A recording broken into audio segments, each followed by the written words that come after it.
अच्छा मियाँ रियाज साहब, जिस तरह के तुहाडे कोलीग्स जिहड़े हैं ने, तुहाडे इंडस्ट्री के साथी जिहड़े हैं ने, उन्होंने बहुत सारी गल्लां कीतियां ने आवाज़ ग्रुप के बारे और काफ़ी शदीद किस्म के इल्ज़ामात ने। और मैं देखो मैं इल्ज़ाम ही कहूँगा, क्योंकि किसी भी इल्ज़ाम के जब तक शवाहिद ना आन या कोई सरकारी महकमा उसकी बाज़ाब्ता तहकीकात ना करे तब तक यही सूरत हाल रहिंदी कि इल्ज़ाम ही हुंदा है। एक तो तुसीं इन्हां दा की जवाब दिंदे हो इल्ज़ामात दा, उस तो बाद मैं अगले सवालात करांगा। बिस्मिल्लाहिर्रहमानिर्रहीम। देखो रज़वान भाई की साडे ग्रुप लीडर ने आसम रज़ा साहब 2000 में माजी जावांगा 2008 दे विच जिस वेले की आवाज़ ग्रुप ने की विनिंग ते अपना पैर रखिया। आवाज़ ग्रुप का एक अपना मोटिव है। आवाज़ ग्रुप का मोटिव है कि सारियां मिलां चलनियां चाहिदियां। मुख्तलिफ वक्तां च मुख्तलिफ गवर्नमेंटां आंदियां, गवर्नमेंटां की कोई अपनी तरजीह होंदी है कि असीं इस तरह चलना, इस तरह चलना। 15 तो 16 साल जिस तरह मसूद अजीज साहब ने कहा असीं भी नाल सां। आवाज़ ग्रुप ने छोटी वड्डी हर मिल नूं चलाउण दी कोशिश की। 2004 च मुल्तान 8 बोरी फी बाडी कोटा, कह लो 12 बाडी नूं 90 बोरी ही मिलदा सी। ठीक है। डीजी खान चल जाओ 3 बोरी 2 बोरी, इस तरह मुख्तलिफ जगह परचून ही सी सारी, परचून ही सी सारी गई है। ਇਹ ਆਵਾਜ਼ ਗਰੁੱਪ ਦਾ ਹੀ ਮਨਸ਼ੂਰ ਸੀ ਕਿ ਸਾਰੀਆਂ ਮਿੱਲਾਂ ਨੂੰ ਚਲਾਉਣਾ ਹੈ। ਉਹਨਾਂ ਨੂੰ ਇਹਨਾਂ ਨੂੰ ਬੜੋਤੀ ਕਰਦੇ ਹੋਏ ਆ ਕਿਹਾ ਜ਼ਿਲ੍ਹੇ ਨੂੰ 15 ਬੋਰੀ ਤੇ, ਕਿਸੇ ਨੂੰ 14 ਤੇ, ਕਿਸੇ ਨੂੰ 20 ਤੇ, ਕਿ ਜਿੱਥੇ ਫਲੋਰ ਮਿਲਿੰਗ ਦੀ ਫਿਜ਼ੀਬਿਲਟੀ ਹੋ ਸਕੇ ਚਲੋ ਚੱਲੇਗੀ। ਅੱਜ ਵੀ ਤੁਸੀਂ ਦੇਖ ਲਓ 15 ਸਾਲ ਹੈਗੀ ਆ ਆਵਾਜ਼ ਗਰੁੱਪ ਦੇ ਨਾਲ ਰਹੇ ਨੇ ਕੀ ਚੋਰੀ ਖਾਂਦੇ ਰਹੇ ਨੇ ਕੀ ਆ। ਵੱਡੀ ਮਿਲ ਨੂੰ ਇਹ ਇਲਜ਼ਾਮ ਦਿੰਦੇ ਨੇ, ਵੱਡੀ ਮਿਲ ਤੇ 15 ਸਾਲ ਜਾਂ 17 ਸਾਲ ਪਹਿਲੇ ਵੀ ਆਸਮ ਰਜ਼ਾ ਦੇ ਨਾਲ ਸੀ ਤੇ ਅੱਜ ਵੀ ਆਸਮ ਰਜ਼ਾ ਦੇ ਨਾਲ ਹੈ। ਅਗਰ 15 ਸਾਲ ਪਹਿਲੇ ਆਸਮ ਰਜ਼ਾ ਨੇ ਜੋ ਪਾਲਿਸੀ ਬਣਾਈ, ਅਗਰ ਵੱਡੀ ਮਿਲ ਨੇ ਉਹਦੀ ਕੀ ਆ ਕੋਈ ਕੀਤੀ ਮੁਖਾਲਫਤ ਕੀਤੀ ਤੇ ਦੱਸਣਗੇ ਵੱਡੀ ਮਿਲ ਨੇ ਉਹਦੀ ਮੁਖਾਲਫਤ ਕੀਤੀ। ਇਹਦਾ ਮਤਲਬ ਅਸੀਂ ਆਪਣੇ ਗਰੁੱਪ ਲੀਡਰ ਦੇ ਪੈਰਵਾਈ ਕੀਤੀ। ਜੋ ਸਾਡੇ ਗਰੁੱਪ ਲੀਡਰ ਨੇ ਪਾਲਿਸੀ ਬਣਾਈ, ਅਸੀਂ ਉਸ ਪਾਲਿਸੀ ਦੀ ਪੈਰਵਾਈ ਕੀਤੀ ਗਈ ਹੈ। ਔਰ ਇੰਦਾ ਵੀ ਸਾਡਾ ਗਰੁੱਪ ਲੀਡਰ ਜੋ ਪਾਲਿਸੀ ਬਣਾਏਗਾ इंशाअल्लाह असीं उहदी पैरवाई करांगे की है। ये नहीं होएगा कि 15 साल चोरी खांदे रहो तो 2 साल की है अगर की गवर्नमेंट कोई आ गई है अपनी तरजीहात ने तो की 2 सालों बाद गालां कड्ढनियां शुरू कर दवो की है, जिहड़ा कि इन्होंने शुरू कर दिता। दूसरा उन्होंने इल्जाम लाया चंदे का। चंदे दी लिस्टां जिहड़े ग्रुप मिलां दिंदे ने, ज़कात दी गल कर रहे हैं, किसी ज़कात दे फंड। देखो मैं दस दिना ना, मियां शहबाज शरीफ आए सलाह फंड इकट्ठा किया गवर्नमेंट नूं दिता। ਇਹ ਕੀ ਸਾਰੀ ਗੱਲ ਫਲਾਈ ਕੰਮ ਹੈ। ਉਹਦੇ ਵਿੱਚ ਦੇਣ ਵਾਲੇ ਵੀ ਵੱਡੇ ਘਰ ਹੀ ਸਨ ਗਈ ਹੈ। ਕੋਈ ਮਸੂਦ ਸਾਹਿਬ ਨੇ ਕੋਈ 10 ਲੱਖ ਦਿੱਤਾ ਤੇ ਦੱਸਣਗੇ ਮੈਂ 10 ਲੱਖ ਦਿੱਤਾ, ਮੈਨੂੰ ਉਹਦਾ ਹਿਸਾਬ ਦਿੱਤਾ ਜਾਏ ਤੇ ਆਪਣਾ ਹਿਸਾਬ ਲੈ ਲੈਣ। ਮਸੂਦ ਸਾਹਿਬ ਨੇ ਤਾਂ ਅੱਜ ਤੱਕ 1 ਰੁਪਈਆ ਨਹੀਂ ਦਿੱਤਾ, ਬਲਕਿ ਆਪਣੇ ਲਾਇਸੈਂਸ ਰਿਨਿਊ ਨਹੀਂ ਕਰਾ ਪਾਉਂਦੇ। 2500 ਰੁਪਏ ਫੀਸ ਹੁੰਦੀ ਹੈ, 1500 ਉਹ ਨਹੀਂ ਇਹਨਾਂ ਕੋਲ ਹੁੰਦੀ, ਜਿਹਦੀ ਖਾਤਰ ਸਾਡੇ ਗਰੁੱਪ ਲੀਡਰ ਦੀ ਲੜਾਈ ਹੋਈ ਕਿ ਇਹਨਾਂ ਦੇ ਲਾਇਸੈਂਸ ਰਿਨਿਊ ਕੀਤੇ ਜਾਣ। ਤੇ ਇਹੀ ਸਾਡੇ ਗਰੁੱਪ ਲੀਡਰ ਦੇ ਖਿਲਾਫ ਹੋ ਗਿਆ ਜੀ। 2500 ਫੀਸ ਦੇ ਨਹੀਂ ਪਾਉਂਦੇ ਤੇ ਉਹਦੇ ਖਿਲਾਫ ਹੋ ਗਿਆ ਜੀ ਕਿ ਸਾਨੂੰ ਕੋਟਾ ਦਵਾਇਆ ਜਾਏ ਜੀ, ਬੰਦ ਮਿੱਲਾਂ ਨੂੰ ਵੀ ਦਵਾਇਆ ਜਾਏ। जिस तरह के माजिद साहब ने कहा है कि बंद मिल्लां तो कोई नहीं है, पॉलिसी है कि नवे डी जी साहब की भी पॉलिसी है कि 3 महीने मिल फंक्शन करो, ਉਹਦੀ ਬੁਨਿਆਦ 2000-3000 ਬੋਰੀ ਦੀ ਪਸਾਈ ਹੈ, ਉਹ ਸ਼ੋਅ ਕਰੋ ਤੇ ਤੁਸੀਂ ਕੀ ਹੈ ਕੋਟਾ ਲੈ ਲਵੋ। ਉਹਨੇ ਕਹਿਣ ਕਿ ਅਸੀਂ ਬਟਨ ਵੀ ਨਾ ਨੱਪੀ ਹੈ, ਕਿਉਂਕਿ ਮਿਲਦਾ ਪਈਆ ਵੀ ਨਾ ਚਲਾਈ ਹੈ, 2000 ਬੋਰੀ ਵੀ ਗ੍ਰੈਂਡ ਦਾ 3 ਮਹੀਨਿਆਂ ਚ ਕਰੀ ਹੈ ਤੇ ਸਾਨੂੰ ਬੰਦ ਨੂੰ ਘਰ ਆ ਕੇ ਕੋਟਾ ਦੇ ਦਿੱਤਾ ਜਾਏ, ਜਾਂ ਲੋਕਾਂ ਨੂੰ ਗਾਲਾਂ ਕੱਢੋ ਤੇ ਗਾਲਾਂ ਦੇ ਨਾਲ ਸ਼ਾਇਦ ਸਾਨੂੰ ਕੋਟਾ ਮਿਲ ਜਾਏ। ਕਦੀ ਡੀਜੀ ਸਾਹਿਬ ਦੇ ਖਿਲਾਫ ਬੋਲੋ, ਕਦੀ ਕੀ ਆਵਾਜ਼ ਗਰੁੱਪ ਦੇ ਖਿਲਾਫ ਬੋਲੋ, ਤੇ ਸ਼ਾਇਦ ਇਸ ਤਰ੍ਹਾਂ ਕੀ ਹੋ ਗਈ ਬੰਦ ਨੂੰ ਘਰ ਆਉਂਦੇ ਕੋਈ ਤੁਹਾਨੂੰ ਚੋਰੀ ਮਿਲ ਜਾਏਗੀ। ਤੇ ਉਹ ਤਾਂ ਮੇਰਾ ਖਿਆਲ ਵਕਤ ਨਹੀਂ ਗਾ ਰਿਹਾ ਗਈ ਹੈ। अगर साडे लीडर का यही मौकफ हुंदा जिस तरह माजिद साहब ने कहा कि असीं तो बिल्कुल की डीरेगुलेशन नाल बिल्कुल, अगर साडे लीडर का मौकफ यही हुंदा तो जारी गल है ये ग्रुप साडे नाल बैठा हुंदा। साडे लीडर का एक अपना मौकफ है और अपनी जगह ते खड़ा, ਉਹਦੇ ਵਿੱਚੋਂ बेशक की पहले MNS होए, हुण बेशक की जिहड़ा की चंद बंद मिलां जिहड़े कहंदे ने कि सिर्फ बंद मिलां नूं ਪਈਆਂ ਨੂੰ ਘਰ ਆ ਕੇ ਕੀ ਸਾਨੂੰ ਕੋਟਾ ਆਵਾਜ਼ ਗਰੁੱਪ ਦੇ ਦੇਵੇ ਕਿ ਅਸੀਂ ਚਲਾਈਏ ਵੀ ਨਾ, ਜੋ ਸਾਨੂੰ ਦੇ ਦਿੱਤਾ ਜਾਏ ਆਵਾਜ਼ ਗਰੁੱਪ ਲਿਆ ਕੇ ਤੇ ਸਾਡੇ ਝੋਲੀ ਚ ਪਾਵੇ ਤੇ ਅਸੀਂ ਉਹਦਾ ਜੋ ਮਰਜ਼ੀ ਕਰੀਏ। ਉਹ ਸਾਡੇ ਲੀਡਰ ਦੀ ਜੋ ਪਾਲਿਸੀ ਹੋਗੀ ਉਹ ਤੇ ਬਿਲਕੁਲ ਹੋ ਨਹੀਂ ਸਕਦਾ। ਅੱਛਾ, ਵੈਸੇ ਮੀਆਂ ਸਾਹਿਬ ਤੁਸੀਂ ਜਿਹੜੀ ਗੱਲ ਕਰ ਰਹੇ ਹੋ ਬਿਲਕੁਲ ਠੀਕ ਹੈ ਕਿ 30 ਸਾਲ ਤੋਂ ਤੇ ਮੈਂ ਵੀ ਤੁਹਾਡੀ ਇੰਡਸਟਰੀ ਨੂੰ ਬੜੇ ਕਰੀਬ ਤੋਂ ਦੇਖ ਰਿਹਾ ਹਾਂ ਔਰ ਪਿਛਲੇ 20 ਸਾਲ ਤੁਹਾਡੇ ਨਾਲ ਤਾਂ ਖੈਰ ਤਲਕ 27-28 ਸਾਲ ਪੁਰਾਣਾ ਹੈ ਤੇ ਆਸਮ ਸਾਹਿਬ ਦੇ ਨਾਲ ਵੀ 20 ਸਾਲ ਹੋ ਗਏ ਤੇ ਮੈਨੂੰ ਇਹ ਦੱਸੋ ਆਸਮ ਸਾਹਿਬ ਦਾ ਹੁਣ ਕੀ ਜ਼ੇਨ ਹੈ ਜਿਹੜਾ ਕਿ ਦੋ ਮੁਤਾਲਬਾਤ ਆ ਰਹੇ ਨੇ ਸਾਹਮਣੇ ਇੱਕ ਜਿਸ ਤਰ੍ਹਾਂ ਮਸੂਦ ਸਾਹਿਬ ਕਹਿ ਰਹੇ ਨੇ ਕਿ ਸਿਰਫ ਜਿਹੜਾ ਹੈ ਮਿਲ ਚਾਲੂ ਹੋਣੀ ਚਾਹੀਦੀ ਹੈ ਉਹਨੂੰ ਕੋਟਾ ਮਿਲਣਾ ਚਾਹੀਦਾ ਮਾਜਦ ਸਾਹਿਬ ਨੇ ਇੱਕ ਜੁਮਲਾ ਬੋਲਿਆ ਸੀ ਤੇ ਬੜੀ ਖੱਪ ਪਈ ਸੀ ਤੁਹਾਡੀ ਇੰਡਸਟਰੀ 'ਚ ਕਿ ਘੋੜਾ ਖੋਤਾ ਇੱਕ ਬਰਾਬਰ ਨਹੀਂ ਹੋ ਸਕਦੇ ਔਰ मैं मुहज़्ज़ब अल्फाज गल कहां तो ज़ाहरी गल है कि हर शोबे दे विच पंजों उंगलियां बराबर नहीं हो सकदियां ना कोई अच्छा काम करता है कोई दरमियाना कोई बिल्कुल नहीं करता हुण किसी भी जगह ते हुकूमत पंजाब की जिम्मेदारी तो नहीं है कि बंद मिलों नूं कारोबार करावे या वड्डी मिलों नूं जिहड़ियां है ने एक्स्ट्रा कोटा देवे आसम साहब की एक हतमी सोच की है क्योंकि इस टाइम तो इलैक्शन चल रहा है इलैक्शन के विच झूठे सच्चे वादे होंदे ने नहीं देखो कि आसम साहब ने झूठे सच्चे करने कोई कोशिश नहीं की देखो लीडर एक होंगे वो ना एक की विजन होना चाहिए जोड़े लीडर को विजन होएगा वो अपनी इंडस्ट्री को किसी न किसी सैड पर लै जाएगा की है देखो विजन की है एक है सी कि जोड़ा 2004 ਦੇ ਵਿੱਚੋਂ जो ਜਿਹੜੇ ਕਿ ਪਹਿਲੇ ਮਾਜਦ ਸਾਹਿਬ ਹਰੀ ਕੀ ਹੈ ਬਰਸਰੇਕ ਦਿਦਾਰ ਸਨ ਉਹਨੂੰ ਤੋੜਿਆ ਆਸਮ ਭਾਈ ਨੇ ਔਰ ਇੱਕ ਲੇਵਲ ਪਰ ਜਿਹੜਾ ਕਹਿੰਦੇ ਨਾ ਬਰਾਬਰੀ ਦੀ ਬੁਨਿਆਦ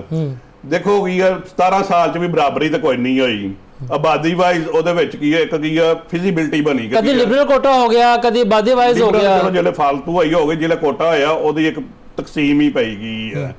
ਵੱਡੇ ਸ਼ਹਿਰਾਂ ਨੂੰ ਬਹੁਤਾ ਦਿੱਤਾ ਗਿਆ ਛੋਟਿਆਂ ਨੂੰ ਕੀ ਹੈ ਆਬਾਦੀ ਦੀ ਇੱਕ ਜਿਹੜੀ ਗਵਰਨਮੈਂਟ ਦੀ ਹੈ ਜਿਸ ਤਰ੍ਹਾਂ ਪੰਜਾਬ ਗਵਰਨਮੈਂਟ ਉਹ ਸਾਰੀ ਗੱਲ ਚਾਹੁੰਦੀ ਹੈ ਕਿ ਜਿਸ ਤਰ੍ਹਾਂ ਮੈਂ ਆਪਣੀ ਆਬਾਦੀ ਨੂੰ ਕੈਟਰ ਕਰਾਂ ਗਵਰਨਮੈਂਟਾਂ ਦੀ ਇੱਕ ਆਪਣੀ ਸੋਚ ਹੁੰਦੀ ਹੈ ਫਿਰ ਜਿਹੜਾ ਵਿਜ਼ਨ ਵਾਲਾ ਲੀਡਰ ਹੁੰਦਾ ਉਹਦੀ ਇਹ ਹੁੰਦੀ ਕਿ ਮੈਂ ਆਪਣੀ ਇੰਡਸਟਰੀ ਨੂੰ किन्ने ज़्यादा से ज़्यादा बेनिफिट अच्छा मियां साहब ये चूँकि ऐसा मौजू थोड़े मजीद ही सवाल करने हैं लेकिन मसूद अजीज साहब ਜਿਹੜੀ ਗੱਲ ਮੀਆਂ ਸਾਹਿਬ ਕਹਿ ਰਹੇ ਨੇ ਕਿ ਤੁਸੀਂ ਲੋਕ ਤੇ ਉਹਨਾਂ ਦਾ ਕਹਿਣ ਦਾ ਮਤਲਬ ਇਹ ਹੈ ਕਿ ਤੁਸੀਂ ਲੋਕ ਕਹਿ ਰਹੇ ਹੋ ਕਿ ਬੰਦ ਮਿਲਾਂ ਨੂੰ ਕੋਟਾ ਮਿਲ ਜਾਵੇ ਤੇ ਚੋਈ ਸਾਹਿਬ ਤੁਸੀਂ ਮਾਸ਼ਾਅੱਲਾ ਆਪ ਸਿਆਣੇ ਬਿਆਨੇ ਆਦਮੀ ਹੋ ਹਕੂਮਤ ਦੀ ਜ਼ਿੰਮੇਵਾਰੀ ਤੇ ਨਹੀਂ ਕਿ ਬੰਦ ਮਿਲਾਂ ਨੂੰ ਕੋਟਾ ਦੇਵੇ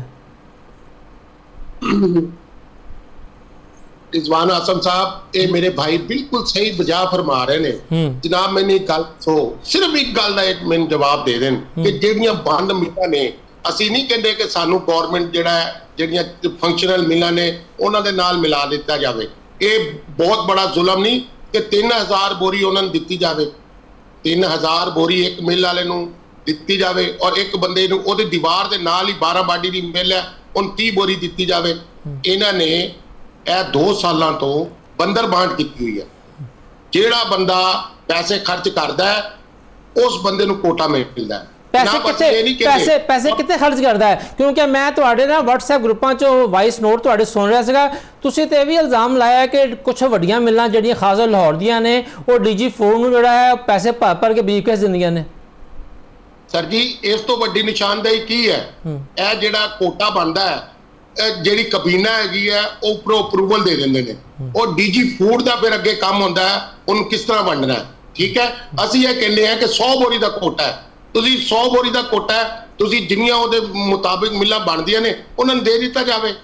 ਅੱਗੇ 40 ਸਾਲ ਤੋਂ ਜਿਹੜਾ ਨਿਜ਼ਾਮ ਚੱਲ ਰਿਹਾ ਹੈ ਜਿਹੜਾ ਪਿਓ ਦਾਦੇ ਤੋਂ ਉਹ ਗਲਤ ਹੋ ਗਿਆ ਇਹ ਜਿਹੜੇ ਆਵਾਜ਼ ਗਰੁੱਪ ਵਾਲੇ ਨੇ 2 ਸਾਲਾਂ 'ਚ ਆਪਣੀ ਮਰਜ਼ੀ ਦਾ ਮਨਪਸੰਦ ਦਾ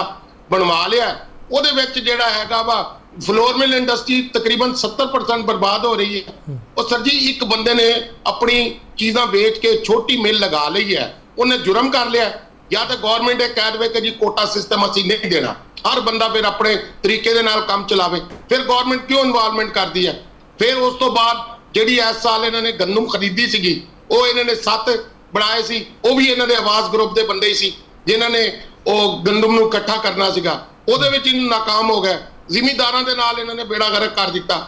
ਇਸ ਜਿਹੜੇ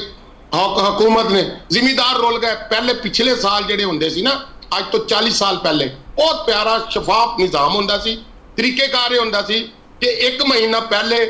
ਗਵਰਨਮੈਂਟ ਬਾਰਦਾਨਾ ਖਰੀਦਦੀ ਸੀ ਔਰ ਮਹਿਕਮੇ ਨੂੰ ਦੇ ਦਿੰਦੇ ਸੀ ਔਰ ਸੈਂਟਰਾਂ ਦੇ ਉੱਤੇ 15 ਦਿਨ ਪਹਿਲੇ ਚਲੀ ਜਾਂਦੀ ਸੀ ਜ਼ਿਮੀਂਦਾਰ ਦੇ ਵਿੱਚ ਇੰਨੀ ਤਾਕਤ ਨਹੀਂ ਹੁੰਦੀ ਕਿ ਉਹ 50 ਲੱਖ ਦੀ 40 ਲੱਖ ਦੀ ਗੰਦਮ ਆਪਣੇ ਕੋਲ ਸਟਾਕ ਕਰੇ ਉਹ ਫੌਰਨ ਦੇ ਦਿੰਦਾ ਸੀ ਔਰ ਗਵਰਨਮੈਂਟ ਉਹਨੂੰ ਸਮੂਥਲੀ ਤਰੀਕੇ ਦੇ ਨਾਲ ਦਵਾਈਆਂ ਲਾ ਕੇ ਰੱਖ ਲੈਂਦੀ ਸੀ 6 ਮਹੀਨੇ ਵੈਸੇ ਚੱਲ ਜਾਂਦੇ ਸੀ 6 ਮਹੀਨੇ ਗਵਰਨਮੈਂਟ ਗੰਦਮ ਦੇ ਦਿੰਦੀ ਸੀ ਹਰ ਬੰਦਾ ਖੁਸ਼ਹਾਲ ਹੁੰਦਾ ਸੀ ਇਹਨਾਂ ਨੇ ਆਪਣੀ ਮਨਪਸੰਦ ਦੇ ਬੰਦੇ ਲਿਆ ਕੇ ਉਹਨਾਂ ਨੂੰ ਗੰਦਮ ਦਿੱਤੀ ਜਦ ਕਿ ਅਸੀਂ ਇਹ ਗਲਤ ਕਹਿ ਰਹੇ ਹਾਂ ਇਹ ਇਹਨਾਂ ਦੇ ਆਪਣੇ ਗਰੁੱਪ ਦੀ ਆਵਾਜ਼ ਹੈ ਇਹਨਾਂ ਦੇ ਕੋਲੋਂ ਕੁਰਾਨੇ ਪਾਕ ਤੇ ਹਲਫ ਲਵੋ ਇਹਨਾਂ ਨੇ ਕਿਹਾ ਸੀ ਜੀ ਸਾਡੇ ਨਾਲ ਕਾਲ 4 ਕਾਲੀਆਂ ਭੇਡਾਂ ਮਿਲੀਆਂ ਨੇ, ਜਿਹਦੀ ਵਜ੍ਹਾ ਤੋਂ ਸਾਡਾ ਜਿਹੜਾ ਨਾ ਜੀ ਇਹ ਨਿਜ਼ਾਮ ਗਲਤ ਹੋਇਆ। ਇਸ ਚੀਜ਼ ਤੇ ਹਲਫ ਦੇ ਦੇਣ, ਇਹਨਾਂ ਨੇ ਗੱਲ ਨਹੀਂ ਕੀਤੀ। ਇਹ ਮੀਆਂ ਰਿਆਜ਼ ਸਾਹਿਬ ਨੇ ਗਰੁੱਪ ਦੇ ਵਿੱਚ ਇੱਕ ਦਫਾ ਮੈਨੂੰ ਇਹ ਗੱਲ ਕਹੀ ਸੀ ਕਿ ਹੁਣ ਅਸੀਂ ਉੱਥੇ ਦਫ਼ਤਰ 'ਚ ਨਹੀਂ ਜਾਂਦੇ, ਹੁਣ ਤੁਹਾਡੇ ਜਿਹੜੇ ਉੱਥੇ ਬੰਦੇ ਜਾ ਕੇ ਬੈਠਦੇ ਨੇ। ਅਮਜਦ ਕੀ ਨਾਮ ਹੈ ਮੀਆਂ ਰਿਆਜ਼ ਸਾਹਿਬ ਇਸ ਚੀਜ਼ ਦਾ ਹਲਫ ਦੇਣ। ਮੇਰਾ ਕਹਿਣ ਦਾ ਮਤਲਬ ਇਹ ਹੈਗਾ ਕਿ ਅਸੀਂ ਕੋਈ ਗੱਲ ਕਰੀਦੀ ਹੈ ਉਹ ਇਹਨਾਂ ਨੂੰ ਬੁਰੀ ਲੱਗਦੀ ਹੈ, ਇਹ ਆਪ ਜਿਹੜੀ ਗੱਲ ਕਰਨ ਇਹ ਕਹਿੰਦੇ ਨੇ ਹਦੀਸ ਹੈ। ਭਾਈਜਾਨ ਸਾਡਾ ਮੌਕਫ ਜਿਹੜਾ ਨਾ ਉਹ ਇਹ ਹੈ ਕਿ ਭਾਈਜਾਨ ਗਵਰਨਮੈਂਟ ਨੇ ਇੱਕ ਦਫਾ ਕਹਿ ਦਿੱਤਾ ਕਿ ਅਸੀਂ ਗੰਦਮ ਦਾ ਦੇਣ ਦਾ ਲੈਣ ਦਾ ਕੋਈ ਸਾਡਾ ਪ੍ਰੋਗਰਾਮ ਨਹੀਂ ਹੈਗਾ। ਉਹ ਫਿਰ ਗਵਰਨਮੈਂਟ ਦੀ ਸਭ ਤੋਂ ਵੱਡੀ ਤਰਜੀਹ ਇਹ ਹੈ ਆਟੇ ਦੇ ਉੱਤੇ ਰੋਟੀ ਦੇ ਉੱਤੇ ਸਿਆਸਤ ਕਰਨੀ, ਜਦ ਕਿ ਉਹ ਗਵਰਨਮੈਂਟ ਦਾ ਲੱਗਦਾ ਕੁਝ ਵੀ ਨਹੀਂ ਹੈਗਾ। ਗਵਰਨਮੈਂਟ ਜਿਹੜੀ ਹੈਗੀ ਆ ਆਪਣਾ ਚਮਕਾਉਣ ਵਾਸਤੇ ਇਹ ਪਾਲਿਸੀ ਬਣਾ ਰਹੀ ਹੈ। ਲਿਹਾਜ਼ਾ ਸਾਡਾ ਤਾਂ ਇੱਕੋ ਹੀ ਮੁਤਾਲਬਾ ਹੈ ਭਾਈਜਾਨ, ਫੰਕਸ਼ਨਲ ਨਾਨ ਫੰਕਸ਼ਨਲ ਖਤਮ ਹੋਣਾ ਚਾਹੀਦਾ, ਬਾਡੀ ਵਾਈਜ਼ ਕੋਟਾ ਹੋਣਾ ਚਾਹੀਦਾ। ਕਾਰਕਰਦਗੀ ਕੀ ਹੈ? ਇੱਕ ਬੰਦੇ ਨੇ 2 ਕਰੋੜ ਜਾਂ 10 ਅਰਬ ਰੁਪਇਆ ਬੈਂਕ ਤੋਂ ਸੂਤ ਲਿਆ ਹੈ, ਠੀਕ ਹੈ, ਉਹਦੇ ਨਾਲ ਉਹ ਗੰਦਮ ਖਰੀਦ ਲੈਂਦਾ, ਉਹਦੀ ਕਾਰਕਰਦਗੀ ਤੇ ਸਾਡੇ ਤੋਂ ਅੱਛੀ ਰਹਿਣੀ ਹੈ, ਠੀਕ ਹੈ। ਇੱਕ ਬੰਦੇ ਦੇ ਕੋਲ 2 ਅਰਬ ਰੁਪਇਆ, ਉਹਨੇ 2 ਅਰਬ ਦਾ ਕੰਮ ਕਰਨਾ ਹੈ, ਮੇਰੇ ਕੋਲ 2 ਲੱਖ ਰੁਪਇਆ, ਮੈਂ 2 ਲੱਖ ਨਾ ਕਰਨਾ ਹੈ। ਹੁਣ ਇੱਕ ਘਰ ਦੇ ਵਿੱਚ ਚੋਈ ਸਾਹਿਬ ਇੱਥੇ ਮੈਂ ਤੁਹਾਡੀ ਗੱਲ ਰੋਕਾਂਗਾ। ਗੱਲ ਇਹੀ ਹੈ, ਇਹੀ ਉਹ ਬੁਨਿਆਦੀ ਵਜ੍ਹਾ ਹੈ ਜਿਹੜਾ ਕਿ ਬੁਨਿਆਦੀ ਕਾਰੋਬਾਰੀ ਸੂਰ ਪੂਰੀ ਦੁਨੀਆ 'ਚ ਹੈ। ਪਹਿਲੀ ਗੱਲ ਤੇ ਮੀਆਂ ਸਾਹਿਬ ਮੈਂ ਥੋੜਾ ਇੱਕ ਸਵਾਲ ਜਿਹੜਾ ਫਰੇਜ਼ ਕਰਨਾ ਫਿਰ ਮਾਜid ਸਾਹਿਬ ਕੋ ਜਾਣਾ ਹੈ। ਗੱਲ ਇਹ ਆ ਕਿ ਮਸੂਦ ਸਾਹਿਬ ਕਿ ਜਿਹੜਾ ਤੁਸੀਂ ਗੱਲ ਕਰੋ ਇਸੇ ਗੱਲ ਦੇ ਉੱਤੇ ਹੈ ਡੀਜੀ ਫੂਡ ਪੰਜਾਬ ਅਮਜਦ ਹਫੀਜ਼ ਸਾਹਿਬ ਦੇ ਬਹੁਤ ਸਾਰੇ ਫੈਸਲਿਆਂ ਦੇ ਉੱਤੇ ਬਤੌਰੇ ਸਾਫੀ ਮੈਨੂੰ ਵੀ ਇਤਰਾਜ਼ ਹੈ ਕਿ ਉਹਨਾਂ ਨੇ ਆਪਣੇ ਨਾਲ 1-2 ਐਸੇ ਬਾਹਰੋਂ ਅਫਸਰ ਲਿਆ ਕੇ ਲਾਏ ਨੇ ਜਿਨ੍ਹਾਂ ਨੇ ਕਿ ਬੇੜਾ ਗਰਕ ਕਰਤਾ ਹੈ ਸਾਰੀ ਮਹਿਕਮੇ ਦਾ ਵੀ ਔਰ ਖੁਦ ਡੀਜੀ ਸਾਹਿਬ ਦੀ ਸਾਖ ਦਾ ਵੀ, ਔਰ ਖਾਸ ਤੌਰ ਤੇ ਵਜ਼ੀਰ ਆਲਾ ਪੰਜਾਬ ਮਰੀਮ ਨਵਾਜ਼ ਵਾਸਤੇ ਬਦਨਾਮੀ ਦਾ ਸਬਬ ਬਣ ਰਹੇ ਨੇ ਉਹ ਲੋग। ਲੇਕਿਨ ਅਗਰ ਮੈਂ ਡੀਜੀ ਫੂਡ ਪੰਜਾਬ ਦੀ ਗੱਲ ਕਰਾਂ ਤੇ ਉਹਨਾਂ ਦੀ ਨੀਅਤ ਮੈਨੂੰ ਸ਼ੁਬਾ ਨਹੀਂ। ਉਹਨਾਂ ਨੇ ਪਹਿਲੇ ਦਿਨ ਹੀ ਕਹਿ ਦਿੱਤਾ ਸੀਗਾ ਕਿ ਹਕੂਮਤ ਦਾ ਕੰਮ ਨਹੀਂ ਹੈ ਕਿ ਫਲੋਰ ਮਿਲਾਂ ਨੂੰ ਜਿਹੜਾ ਹੈ ਸਭ ਨੂੰ ਯਕਸਾਂ ਕੋਟਾ ਦੇਵੇ, ਅਸੀਂ ਆਪਣਾ ਸਸਤਾ ਆਟਾ ਆਵਾਮ ਨੂੰ ਦੇਣਾ ਹੈ, ਉਹ ਕਿਹੜੀ ਮੈਨੂੰ ਕਿੰਨਾ ਦੇਣਾ ਹੈ ਇਹ ਅਸੀਂ ਫੈਸਲਾ ਕਰਨਾ ਹੈ। ਔਰ ਫੰਕਸ਼ਨਲ ਨਾਨ ਫੰਕਸ਼ਨਲ ਦਾ ਵੀ ਜਿਹੜਾ ਕਸੌਟੀ ਸੀ ਉਹ ਇਹੀ ਬਣੀ ਸੀਗੀ। ਹੁਣ ਤੁਸੀਂ ਗੱਲ ਕਹਿੰਦੇ ਹੋ ਕਿਸੇ ਕੋ ਸਰਮਾਇਆ ਜ਼ਿਆਦਾ ਕਿਸੇ ਕੋ ਘੱਟ ਹੈ, ਇਹ ਤਾਂ ਪੂਰੀ ਦੁਨੀਆ 'ਚ ਹੁੰਦਾ ਹੈ। ਮਾਜid ਅਬਦੁੱਲਾ ਸਾਹਿਬ ਜਿਹੜੀ ਗੱਲ ਮਸੂਦ ਸਾਹਿਬ ਨੇ ਚੁੱਕੀ ਹੈ ਫੰਕਸ਼ਨ ਨਾਨ ਫੰਕਸ਼ਨਲ ਜਿਹੜਾ ਖਤਮ ਹੋ ਜਾਣਾ ਚਾਹੀਦਾ ਹੈ ਔਰ ਸਭ ਨੂੰ ਯਕਸਾ ਮਿਲਣਾ ਚਾਹੀਦਾ ਹੈ, ਕਿਆ ਤੁਹਾਡਾ ਕੀ ਰਾਏ ਇਹਦੇ ਬਾਰੇ? जी गल यही है कि सानू एक बहुत अच्छी तरीके नाल एक गल समझ लेनी चाहिए है कि यह जिहड़ा कोटे वाले सिस्टम है ना डीरेगुलेशन पासे चले गए हैं, अद्धे तो ज़्यादा सफर तय कर लिया है। तुसीं गल समझो जरा 2025 वाला जिहड़ा एपीसोड होया जो गवर्नमेंट ने एक दिन फैसला किया 24 दिन मिल के कि जी असीं खरीदारी तो सिर्फ एक दिन पहले फैसला होया कि जी असीं कदों नहीं खरीद, और उस साल किसान नूं मार पई। साडा ख्याल थी कि अगले साल हुकूमत सारा पिछले डीरेगुलेशन वाले सिस्टम को स्क्रैप कर देगी और वापस जो उसी तरीके ही है 2-3-4 मिलियन टन गंदम खरीदेगी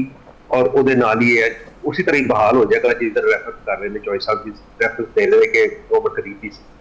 इन्हां सारे गल्लां होने के बावजूद महकमा तुसीं अंदाजा कर लो कि हुकूमत कितनी बेबस ही IMF और वर्ल्ड बैंक अगे कि उन्होंने नहीं वो कन्विंस कर सके कि नहीं जी असीं उस पुराने सिस्टम से जाना है। उन्होंने कहा नहीं जी अगर तुहानूं अगर साडे कोल पैसे चाहिए ने तो आने वाले वक्त वास्ते तुसीं ये सारी चीज़ डीरेगुलेट करो। और उस फिर अगले साल उन्होंने एग्रीगेटर वाला काम तजर्बा किया जिहड़ा कि पहले दिन तो मैं उसके खिलाफ थी पर्सनली तौर पर भी और अपने ग्रुप को भी कि नहीं हो सकता, एक थर्ड पार्टी को काम करवा रहे थे। और माजid साहब मैं तुहाडी गल 'ਚ थोड़ा इजाफा करा कि तुसीं बिल्कुल ठीक निशानदेही कीती सीगी। मैं खुद जड़ा है इस गल का कायल सीगा कि एग्रीगेटर सिस्टम जड़ा है इन्नी जल्दीबाजी के विच तैयार होया है कामयाब नहीं हो सकता। लेकिन साडे जिहड़े महकमा खुराक दे अफसरान हैं उन्होंने एक जिद सी या कह लो कि उन्होंने जिद नहीं कि सिर्फ इस्तेमाल नहीं करते, चलो जी उन्होंने ज़्यादा खुद एतमादी सी कि असीं कामयाब हो जाएंगे 30 लाख टन लै लांगे। और लेकिन इस एग्रीगेटर सिस्टम तो शायद कामयाब हो जाता अगर महकमा खुराक दे आला हुकाम एक ऐसी प्राइवेट कंपनी की खातर कमर्शल बैंकों के सरबराहां दे नाल फड्डा ना पाते जिहड़ी कि खुद जिहड़ी सी उहदे उपर कंसोर्शियम सीगा उहदे विच एक जिहड़ी कंपनी सी वो ब्लैक लिस्ट सीगी और जो फड्डा होया और बैंकों ने जो डिले किया जब 15 तो 20 दिन की ताखीर हुई उन्हें एग्रीगेटर सिस्टम का पट्ठा पढ़ाया। जी माजid साहब देखो सर गल तुहाडी बिल्कुल ठीक है कि यह सिस्टम इनिशियली पहले दिन तो फ्लॉड है कि ਉਹਦੇ ਵਿੱਚ ਤੁਸੀਂ ਸਿਰ ਮੁਕਰਰ ਕਰ ਰਹੇ ਹੋ ਥਰਡ ਪਾਰਟੀ। ਤੁਸੀਂ ਗੱਲ ਕਰ ਰਹੇ ਗੌਰ ਨਾਲ ਅਗਰ ਤੁਸੀਂ ਇਸ ਚੀਜ਼ ਨੂੰ ਅਗਰ ਥੋੜਾ ਜਿਹਾ ਬੈਕਗ੍ਰਾਉਂਡ ਤਰ੍ਹਾਂ ਦੇਖੀਏ ਕਿ ਅਸੀਂ ਜਦੋਂ ਸ਼ੁਰੂ ਦੇ ਵਿੱਚ ਡੀਰੈਗੂਲੇਸ਼ਨ ਪਾਲਿਸੀ ਦੀ ਹਮਾਇਤ ਕਰ ਰਹੇ ਸਾਂ ਮੇਰਾ ਗਰੁੱਪ ਕਰ ਰਹੇ ਸੀ ਔਰ ਅਸੀਂ ਅੱਜ ਵੀ ਇਸ ਗੱਲ ਦੀ ਹੈ ਕਰਨੇ ਹੈ ਕਿ ਡੀਰੈਗੂਲੇਸ਼ਨ ਹੋਈ। ਉਹਦੀ ਵਜ੍ਹਾ ਇਹ ਹੈ ਕਿ ਹਕੂਮਤ ਦਾ ਕੰਮ ਹੈ ਨਹੀਂ ਕਰ ਸਾਡੀ ਮਿਲ ਚਲਾਓ, ਹਕੂਮਤ ਦਾ ਕਾਰੋਬਾਰ ਕਰਨਾ हुकूमत का कारोबार करना हुकूमत का काम नहीं था कि गंदम खरीदे रखे मिलने अगे दवे ਇਹ ਮਾਮਲਾ ਚੱਲਿਆ ਹਕੂਮਤ ਦਾ ਕੰਮ ਨਹੀਂਗਾ। ਹਕੂਮਤਾਂ ਸਿਰਫ ਪਾਲਿਸੀਆਂ ਦੇਣੀਆਂ ਨੇ, ਕਾਰੋਬਾਰ ਕਰਨਾ ਪ੍ਰਾਈਵੇਟ ਸੈਕਟਰ ਦਾ ਕੰਮ ਹੁੰਦਾ। ਪ੍ਰਾਈਵੇਟ ਸੈਕਟਰ ਹਮੇਸ਼ਾ ਐਫੀਸ਼ੀਐਂਟ ਹੁੰਦਾ। ਅਸੀਂ ਜਿਹੜੀ ਇਹਨਾਂ ਨੂੰ ਤਜਵੀਜ਼ ਦਿੱਤੀ ਸੀ ਉਹ ਦਿੱਤੀ ਸੀ ਕਿ ਤੁਸੀਂ 40 ਲੱਖ ਰੁਪਏ ਨੂੰ ਖਰੀਦਦੇ ਹੋ, ਤੁਸੀਂ ਇਹਨੂੰ 3 ਸਾਲਾਂ ਦੇ ਉੱਤੇ ਫੇਜ਼ ਆਊਟ ਕਰੋ ਕਿ ਹਰ ਸਾਲ 30% 35% ਤੁਸੀਂ ਘੱਟ ਪ੍ਰੋਕਿਊਰਮੈਂਟ ਕਰੋ, ਔਰ ਤੀਸਰੇ ਚੌਥੇ ਸਾਲ ਦੇ ਕਰੀਬ ਤੁਸੀਂ ਨਿਕਲ ਜਾਓ। ਉਨੀ ਦੇਰ ਦੇ ਵਿੱਚ ਮਿਲਾਂ ਨੂੰ ਸਹੂਲਤ ਦਿਓ ਕਿ ਮਿਲਾਂ ਆਪਣਾ ਸਟਾਕ ਔਰ स्टोरेज कैपेसिटी बना लें, सैलर बना लें, ताकि जो है वो मिला अपना बोझ आप ठीक है। ਤੁਸੀਂ अगर थोड़ा या एक मैं रेफरेंस देंगा तो इत्थे आज तो 30 साल पहले मेरे को याद है मियां रियासत पता होगा कि चावलों की इंडस्ट्री जी है उसी तरह ही रेगूलेट होती थी और राइस कॉर्पोरेशन पाकिस्तान होता था, उन्होंने डीरेगूलेट किया गवर्नमेंट ने और गवर्नमेंट उस स्टेट से निकल गई। ਉਹਦਾ ਨਤੀਜਾ ਹੋਇਆ ਕਿ ਅੱਜ 25-30 ਸਾਲ ਦੇ ਅਰਸੇ ਤੋਂ ਬਾਅਦ ਅੱਜ ਸਾਡੀ ਰਾਈਸ ਇੰਡਸਟਰੀ $4 ਬਿਲੀਅਨ ਦੀ ਐਕਸਪੋਰਟ ਦੇ ਉੱਤੇ ਖਲੋਤੀ ਹੋਈ ਹੈ ਔਰ ਦੁਨੀਆ ਦਾ ਸ਼ਾਇਦ ਹੀ ਕੋਈ ਮੁਲਕ ਹੋਏਗਾ ਜਿੱਥੇ ਸਾਡਾ ਚਾਵਲ ਨਹੀਂ ਜਾਂਦਾ ਔਰ ਜਿੱਥੇ ਇਹਨਾਂ ਦੇ ਦਫ਼ਤਰ ਨਹੀਂ ਹੋ। ਦੇਖੋ ਇੱਥੇ ਮਿਲਾਂ ਅੱਛੀਆਂ ਤੋਂ ਅੱਛੀਆਂ ਮਿਲਾਂ ਅਵੇਲੇਬਲ ਨੇ ਔਰ ਹਰ ਏਰੀਆ 'ਚ ਅਵੇਲੇਬਲ, ਔਰ ਅੱਛੀ ਤੋਂ ਅੱਛੀ ਮਸ਼ੀਨ ਬਣਾਉਣ ਵਾਲੇ, ਅੱਛੇ ਤੋਂ ਅੱਛੇ ਕਾਰੋਬਾਰ ਕਰਨ ਵਾਲੇ।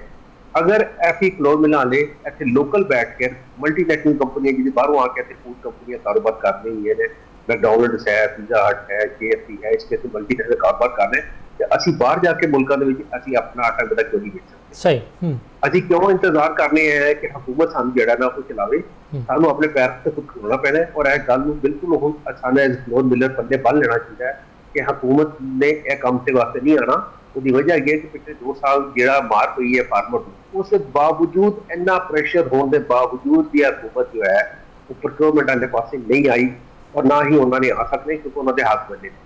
हूँ रह गई साड़ी इंडस्ट्री की गल है जी कि अल्लाह ताला ने जिस तरह हर बंदे को किसी को इजाजत दिता है, किसी को घट दिता है और किसी को सलाहियत इजाजत दी है, किसी को घट दी है। शायद मेरे की बहुत सलाहियत घट गई, मेरे बहुत ज्यादा अच्छे बंदे होगी जिन्हें सलाहियत बहुत ज्यादा हो और हर एक अल्लाह ताला का एक निज़ाम है। गल ये कि असी जितनी देर तक भी कोटा मिलना सब कुछ मिलना होना तो वो महकमा अक्सर कह रहे हैं कि यार फंक्शनल हो जाओ। जिस तरह मियां रियाज साहब ने पॉइंट आउट किया कि 3 महीने की कारकर्दगी का साथ हो अपना कोटा लेना उन्नी देर तक, लेकिन मैं ਤੁਹਾਨੂੰ ਸ਼ੋਰ ਕਰ ਦਿਆਂ ਜੀ इसमें ज्यादा देर नहीं करना। सही है। अल्टीमेटली ਇਹਨਾਂ ਨੂੰ ਆਪਣੇ ਪੈਰ ਤੇ ਖਲੋਣਾ ਪੈਣਾ।